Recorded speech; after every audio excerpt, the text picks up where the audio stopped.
大家都知道，台湾是出名的行人地狱。国内因为交通事故死亡人数去年就达3085人，创下2013年统计以来新高。我在伦敦生活时，在市中心走路超过半小时都不会感觉危险，但是在台湾时，走在街上都必须非常小心。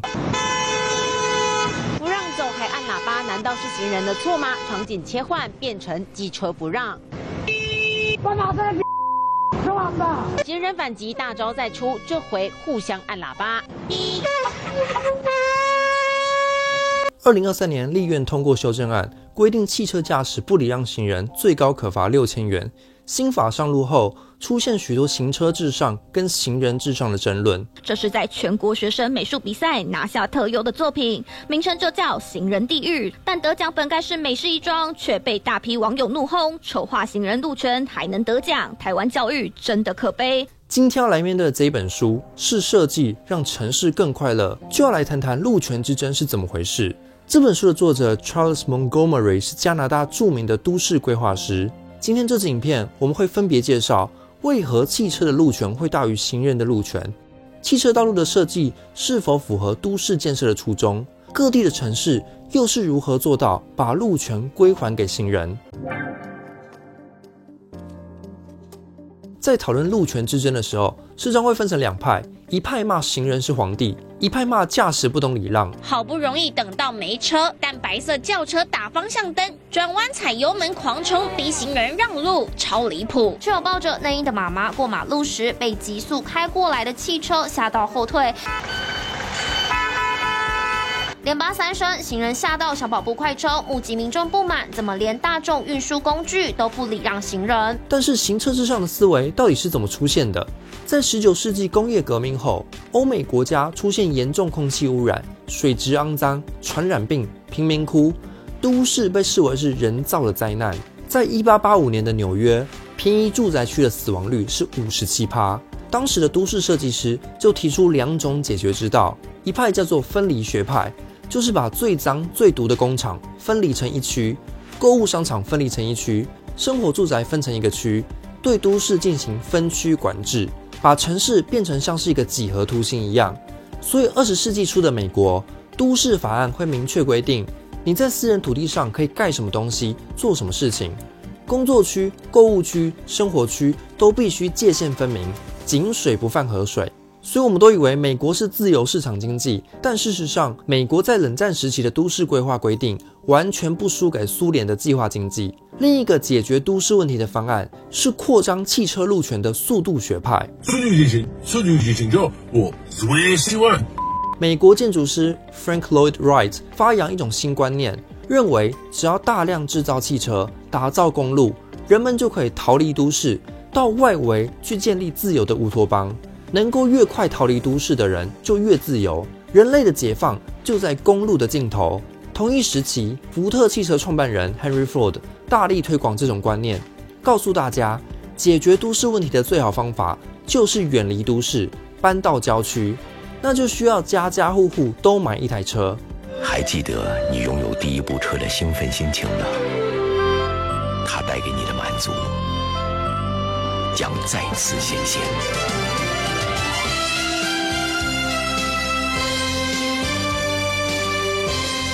想拥有自己的福特吗？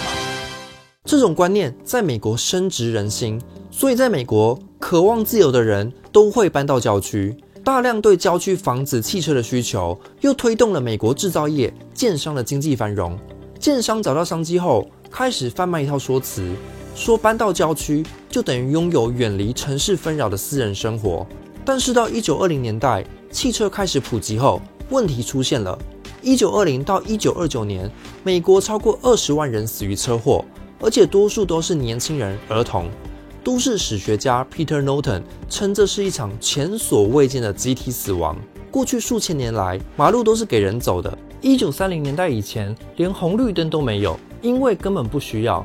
当时电车跟行人共享街道，小朋友可以在路上玩耍，每个人都享有在路上行走的自由。所以汽车刚出现时，大家都认为这是对自由的威胁。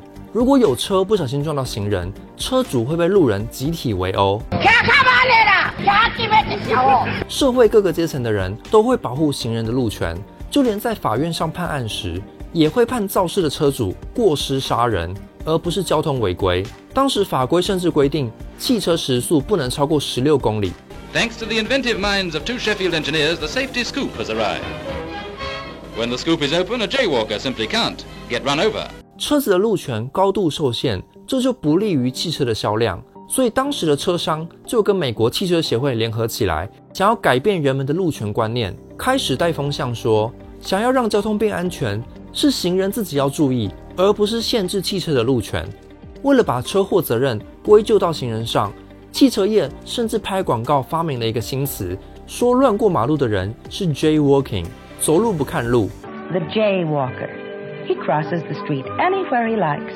In the middle of the block, he just walks into the traffic. And you know what a jay is? Well, besides being a bird, it also means a silly person. And that is just what the jitterbrain jaywalker is. 后来在法律上更加禁止，说这是为了行人的安全，因为当时美国处于经济大萧条时期，需要汽车工业推动经济。美国商务部长 Herbert Hoover 召开国家交通安全会议，正式确立汽车代表移动方式的进步，所以应该是行人要礼让汽车，在法规上立下标杆，让汽车的路权大于行人的路权。国家正式把汽车路权合法化后，美国人的自由观开始转变。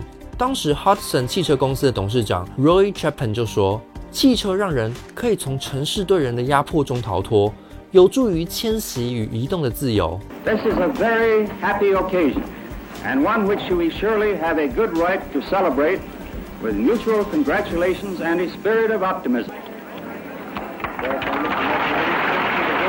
1939年，纽约万国博览会上，通用汽车公司展出了未来光景，呈现出美国社会的未来面貌，就是一座座为汽车打造的城市。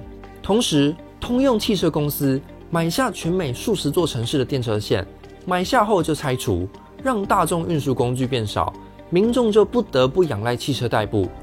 由这些车商养出来的工程师，是当时美国少数的交通设计专家，许多人后来都变成政府的咨询对象。他们开发出的道路设计法则，就成了美国政府进行都市设计的基石。从1956年开始，补助上百亿美金在建造高速公路。我们的道路建设其实都是比较属于公路的系统啊，比如看到什么中正路、中华路、中山路，其实都是当时的主要干道。那当时的设计概念里面呢，因为我们抄袭的是美国的 ASHIT 的公路系统，它是一个公路系统，所以公路系统的设计里面，它本身就没有人行道这个元素。就这样，汽车产业的资本家花数十年的时间，先创造人们对汽车的需求，再改造人们的路权观念，最后说服政府制定对汽车有利的法案，成功的让社会上的多数人认为，有车就等于有自由，都市里的道路都是为汽车而生的，你怕被车撞的话，就自己也去买一台车啊，导致不管有多少交通事故，都依然秉持行车至上的思维。现在我们要进一步问，如果都市主要的道路都是给汽车使用的，这么做是不是对市民最好的使用方式？好不好，取决于我们对好的定义是什么。所以我们就要追问，建造城市的初衷是什么？在古希腊时代，人们相信个人幸福跟城邦生活是交织在一起的。亚里士多德说，市民跟城邦的关系就像是水手跟一艘船，如果每个水手都只顾自己想去的地方，那船就哪里都到不了。水手们必须共同努力，船才会往同一个方向前进。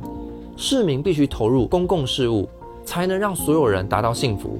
所以古雅典城邦的生活中心是市集广场，这里就是给大家讨论公共事务的地方。苏格拉底就是在这里用哲学激发市民的思考，却因为太有煽动力，被贵族指控是在腐化青年，最终被判死刑。这就揭露了一个好的城邦该有的样子，是打造一个让市民交流的公共空间，让人们有地方做公共讨论。这种空间本身就有颠覆旧秩序的潜力。到了古罗马时代，出现人类史上第一个人口破100万的都市，公共生活繁华。但是许多罗马皇帝好大喜功，征服一个新地点后，就建立雄伟建筑，彰显帝国荣耀。像是图拉真皇帝征服达斯亚地区后，卖掉5万名奴隶才能筹钱建造大理石柱，在上面刻上自己的浮雕。政治人物的私人利益凌驾了市民的公共利益，导致人民不满。这时统治者就建造公共设施来转移人民的注意力，公共浴池、罗马竞技场、大卖场，让人们专注于享乐，而不去思考城邦生活应该是什么样子。所以当时的罗马诗人 Horace 就感叹说，罗马人已经遗忘了城市生活的本意，不如回乡下耕田好了。罗马帝国衰亡后，欧洲许多城市也跟着衰落。当时欧洲面临蛮族入侵，许多城市只剩防御功能。中世纪教堂成为城市生活的重心，这些教堂刻意设计成走进去后，天花板上有一个拱顶，让你感觉像在预演升天的过程，头会不自觉抬起来看天堂的样子。教堂变成承诺幸福的场所，人死后会在来生得到幸福。但是在进到现代资本主义社会后，欧洲人不再认为来生才能获得幸福，因为幸福就在此世。美国立国时就把幸福写入宪法，认为这是天赋人权的一部分。但是现代人所说的幸福跟古希腊人说的幸福不同。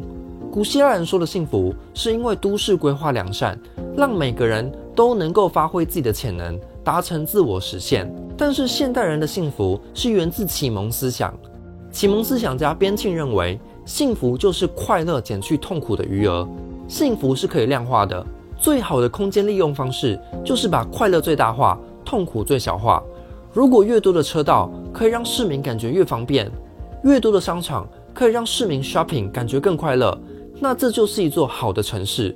这就是资本主义城市的逻辑。但同一时期也出现了反对派，认为城市不是幸福的来源，而是不幸的根源。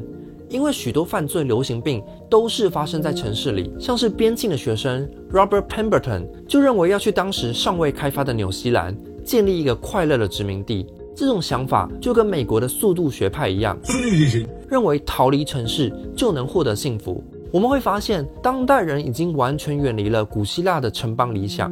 如果建造都市的初衷是追求公共生活、集体幸福，那我们就要问，把都市道路都给汽车，是否有达到这个目的？研究发现，人们使用不同的交通工具会有不同的心理感受。骑脚踏车最快乐，开车次之，搭公车则让人最不爽，因为开车跟搭公车通勤时间都很久。台北市民每日平均通勤时间是1小时。研究发现，通勤开车1小时的人要多赚40%的薪水，生活满意度才会跟走路上班的人一样。通勤时间超过90分钟的人容易出现焦虑、肥胖症状，但是单身的人如果从长途通勤变成走路上班，心理效果就等同于找到新恋情。除了个人的不快乐以外，花太多时间在通勤也会导致社交网络降低，更少的亲子相处时间，因为人生都流失在通勤往返上。台北的驾驶平均1年花80小时塞在车阵中，全球第40名；台中78小时第51名；高雄73小时排第65名。如果开车通勤会造成这么多负面情绪，但是道路设计又是服务于汽车的路权，让人们都不敢走路及自行车通勤，这等于是鼓励人们尽量开车，尽量变得不快乐。那这种交通系统其实很不理性，但我们却没有意识到这件事情，还以为开车是自由的象征，但其实你是被剥夺了自由，因为你只能开车，没有其他选择。真正的自由应该是，我今天想走路就走路，明天想骑脚踏车就骑，后天想开车就开。城市建造的初衷是追求市民集体的幸福，但是独厚汽车路权的都市设计，反而为大多数人带来了不幸。路上塞车总是慢吞吞吗？那就试试这款安全又快速的 NordVPN。NordVPN 支援各大平台，无论是 Windows、Mac、Linux、Android、iOS 都可使用。经过连线测速试验，是业界最快速的 VPN。只需要按一下 NordVPN 就可以让你变更虚拟位置，即使出外旅行人在国外，也能使用台湾伺服器，解锁地域限制，绕过审查封锁。如果你人在台湾，也能使用虚拟位置连上串流平台，让你能够享受国外折扣，观赏台湾看不到的内容。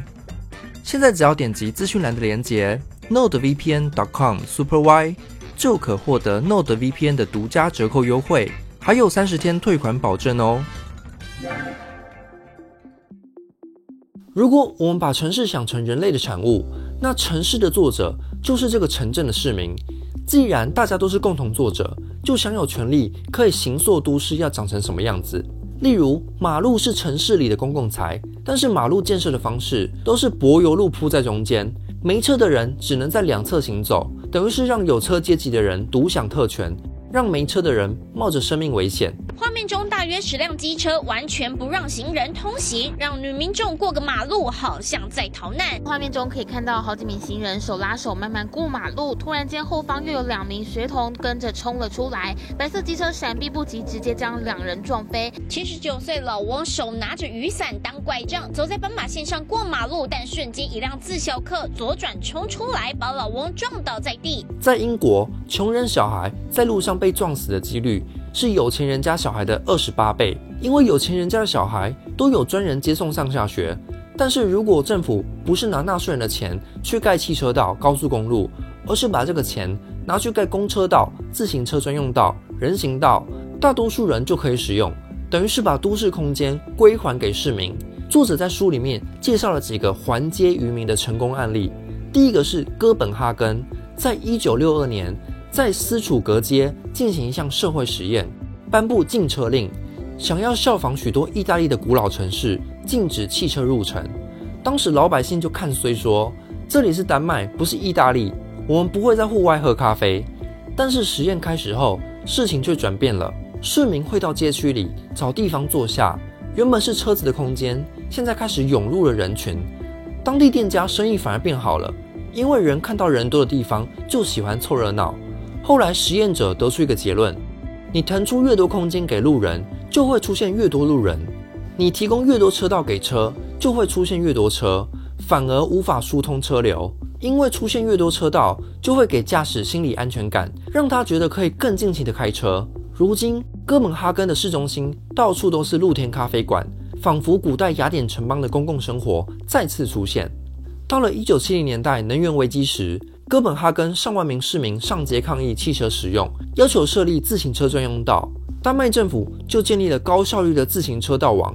如今有将近40%的哥本哈根市民选择骑自行车，不是因为当地的人民比较有素质，而是因为都市的车道设计让骑自行车变得最有效率。 The infrastructure is great. I can get anywhere I want to, like in a short time, faster than buses, so I mainly use my bike. 另一个还街于民的知名案例是巴黎市长德兰诺伊，他主张开车是20世纪的旧思维，你要存一大笔钱买车，忍受塞车，又难找停车位。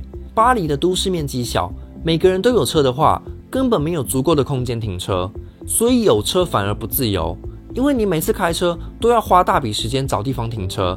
有车的人还需要定期保养维修，在大城市里还会担心车子里的财物被偷，结果有车反而让你变成了车子的奴隶，那这算哪门子的自由？其实我们想要的不是车，而是车可以带来移动的自由。车的价值在于它可以移动，但你仔细想想就会发现，每天绝大多数的时间，车子都是停在停车场里，只有你在通勤的时候，车子才会移动，这反而没有发挥车的最大价值。我们需要的其实是移动的使用权，而不是所有权。即便是美国这种非常资本主义的社会，美国也不会把超市里的推车买回家，只有到超市购物时才会借用推车。同样的，我们也可以把这种使用权的想法放在通勤上。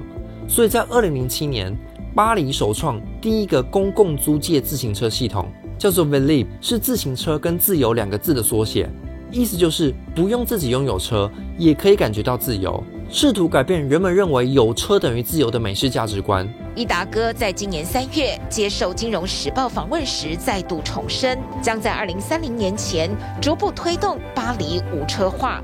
Une ville dans laquelle la voiture occupe beaucoup moins de place, elle en occupe encore beaucoup trop aujourd'hui puisque on est encore dans le schéma des années 60-70 où la ville s'organisait autour de la voiture. On sait très. 但是依照台湾的现况来讲，如果一大群人突然改骑 U-Bike 通勤上班，在街上被撞的可能性更高。所以还是必须考虑到如何让都市里的车流量减少。一种方法是对汽机车征收入城费。伦敦市市长 Ken Livingstone 从2003年开始对汽车征收入城费，因为开车到都市里带来许多污染、温室气体，这些外部成本应该要支付给市民，收到的钱就可以用来补贴大众运输。这项政策让伦敦市中心的车流量少了1/4。